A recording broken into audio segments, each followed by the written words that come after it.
जय हिंद प्यारे बच्चों, आज का सुप्रभात। कक्षा 5 के बच्चे ध्यान देंगे। हिंदी अभ्यास पुस्तक वॉल्यूम 2 में हम प्रैक्टिस बुक्स को सॉल्व कर रहे हैं। उसमें पाठ 8 यानी पत्र में हमने मेरी बारी 3 तक यानी वाक्य बनाने का जो नियम था उसमें वाक्य संरचना नियम को समझते हुए 5 वाक्य हमें बनाने थे, जिसमें एक वाक्य मैंने बनाए थे और बाकी वाक्यों को आपको बनाना था गृहकार्य में। उसके पश्चात आपका नंबर आता है मेरी बारी 4। मेरी बारी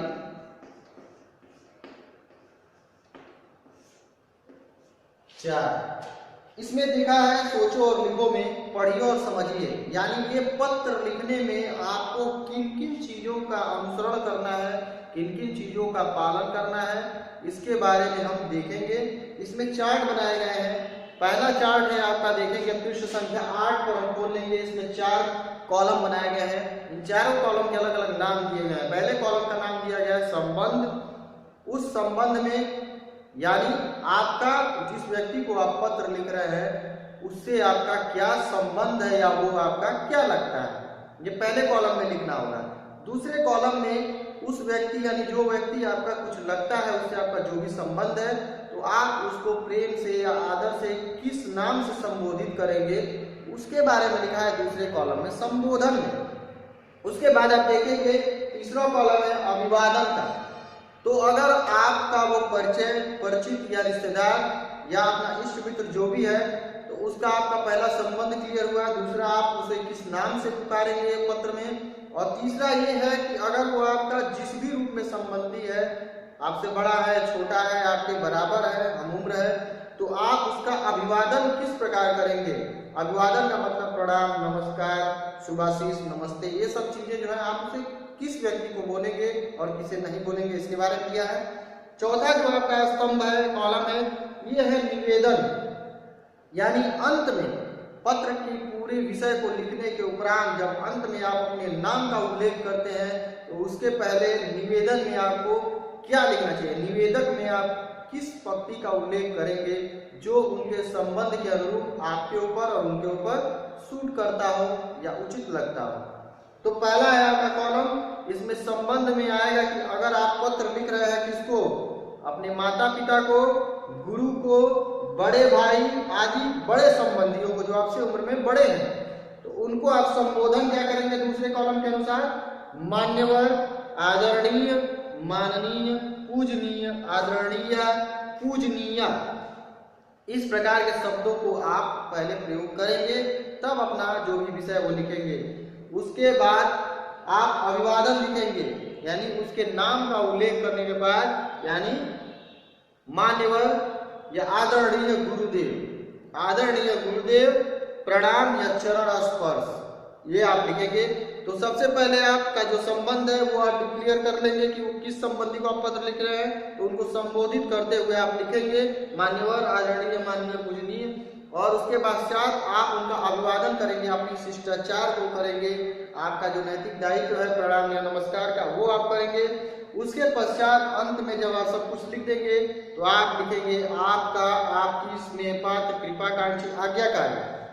ऐसे आपने गुरुदेव को लिखा तो आप लिख देंगे आपका आज्ञाकारी शिष्य या आपकी आज्ञाकारी शिष्या, जो भी आपका नाम है उसका आप उल्लेख कर देंगे। ये आपका पत्र समाप्त हो जाएगा।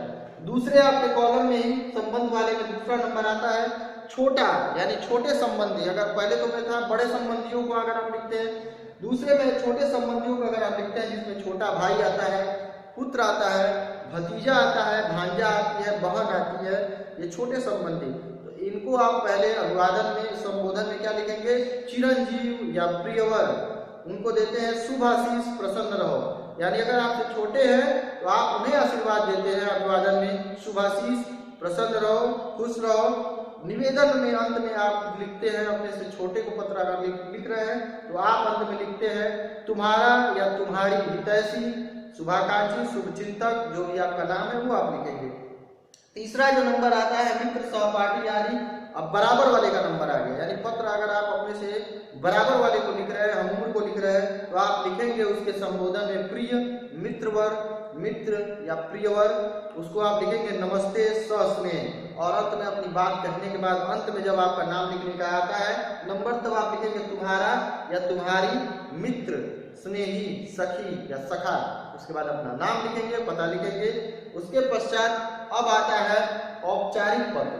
औपचारिक पत्र में आप देखेंगे कि अधिकारी, प्रकाशक, पुस्तक विक्रेता आदि को अगर आप पत्र लिख रहे हैं तो आप लिखेंगे श्रीमान, श्रीमती, महोदय, महोदया।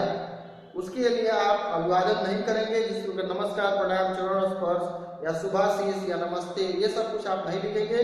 ये आप उसका संबोधन करेंगे श्रीमान, श्रीमती, महोदय, महोदया।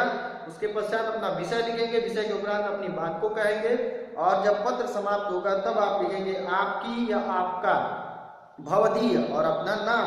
उसके पश्चात अगर आप संपादक और बड़े अधिकारी को पत्र लिखते हैं तो उसमें आप उनको संबोधन करेंगे श्रीयुत, मान्यवर, श्रीमान, और अपना विषय और फिर पत्र में जो भी लिखना है वो आप लिखकर और पत्र के अंत में लिखेंगे आपका या आपकी निवेदक या कृपाकांक्षी, कृपा को चाहने वाला, चाहने वाली, और फिर अपना नाम। इस प्रकार मेरी बारी 4 में क पढ़ना है आपको। उसके पश्चात ख,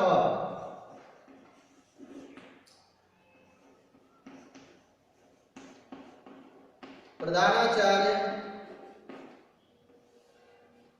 या प्रधानाचार्य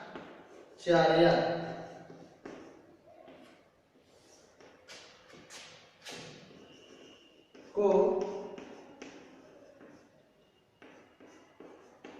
2 दिन के अवकाश यानी छुट्टी लेने के लिए, 2 दिन के अवकाश के लिए पत्र, यानी आप आवेदन पत्र या एप्लीकेशन जो अपने प्रिंसिपल या अगर लेडीज है तो प्रधानाचार्य, अगर जेंट्स है तो प्रधानाचार्य महोदय को, और लेडीज है तो प्रधानाचार्य महोदय को, यह पत्र आप लिखेंगे 2 दिन की छुट्टी के लिए। ये पत्र आप लिखेंगे और अपनी कॉपी को यहाँ भेजेंगे ताकि उसे चेक किया जा सके। यानी आपको एप्लीकेशन कैसे लिखना है ये आपके पाठ में बताया जा चुका है। आप उसी प्रकार इस पत्र को लिखेंगे, यानी सबसे पहले आप महोदय या श्रीमान, श्रीमान लिखेंगे आप कि श्रीमान प्रधानाध्यापक या प्रधानाचार्य या प्रधानाचार्य, महोदया होंगी, अगर प्रधानाचार्य होंगे तो महोदय होगा। और जो भी आपके विद्यालय का नाम है यानी कोलंबस इंटरनेशनल स्कूल लाडवरिया। उसके पश्चात आप लिखेंगे अपने विषय के बारे में, यानी पहले आप लिखेंगे विषय, उसके बाद निर्देशक चिन्ह देकर आप लिखेंगे 2 दिन के अवकाश हेतु प्रार्थना पत्र। उसके पश्चात नीचे आप लिखेंगे महोदय या महोदया, अगर वो जेंट्स है प्रिंसिपल मैंने पहले बताया तो उनके लिए महोदय, और लेडीज है तो महोदया। उसके पश्चात आप अपनी बात लिखेंगे कि आप किस कारण से 2 दिन छुट्टी ले रहे हैं या मांग रहे हैं, इसके बारे में आप लिखेंगे। और उसके पश्चात आप अंत में लिखेंगे आपकी आज्ञाकारी शिष्या, अगर लड़की है तो, अगर आप लड़की हैं तो आज्ञाकारी शिष्या, अगर आप लड़के हैं छात्र हैं तो आपको लिखना होगा आपका आज्ञाकारी शिष्य और आपका नाम, देन आपका रोल नंबर और क्लास, ये आपको लिखना होगा और लिख के आप सबमिट करेंगे। ये आपका गृह कार्य है इसमें। उसके पश्चात हम आगे बढ़ेंगे। इस पाठ के अंत में दिया गया है अभ्यास करो निपुण बनो। तो अभी तक के लिए जो आपने पढ़ा उसे आप लिखेंगे अपनी नोटबुक में, उसे विद्यालय भेजेंगे ताकि उसे जल्द से जल्द चेक किया जा सके। तो ये गृह कार्य आपके लिए है, ये आपको स्वयं लिखना है, स्वयं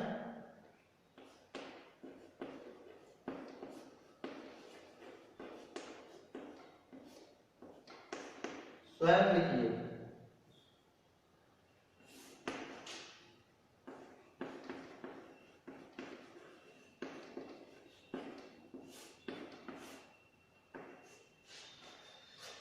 तो अभी के लिए आपकी कक्षा समाप्त।